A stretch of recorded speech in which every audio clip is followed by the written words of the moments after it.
आणि परिवहन मंत्र्यांनी मोठा निर्णय घेतलाय। मराठी सक्तीसाठी कायद्यात बदल केला जाऊ शकतो तशी शक्यता आहे। वाहन चालकांसाठी नियम 4, 78 आणि 85 मध्ये मोठे बदल प्रस्तावित आहेत। परिवहन आयुक्तांकडून गृह विभागाकडे प्रस्ताव सादर करण्यात आलेला आहे।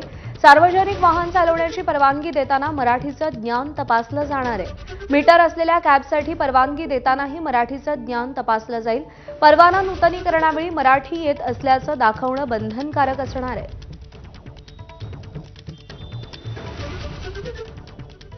त्यामुळे रिक्षा चालकांना मराठी येणं सक्तीचं असेल असा निर्णय होऊ घातलेला आहे आणि त्या पार्श्वभूमीवर कायद्यात देखील मोठे बदल होऊ शकतात। वाहन चालकांसाठी नियम 4, 78 आणि 85 मध्ये बदल प्रस्तावित आहेत।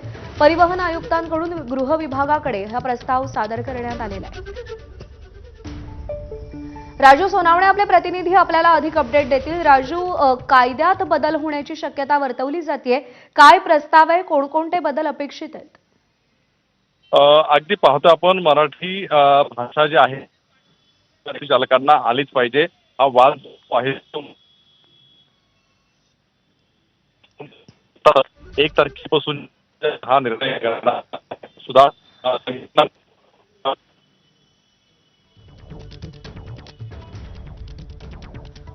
राजू, काही तांत्रिक अडचणींमुळे तुमचा आवाज पोहोचू शकत नाहीये। तुर्तास धन्यवाद दिलेल्या माहितीसाठी।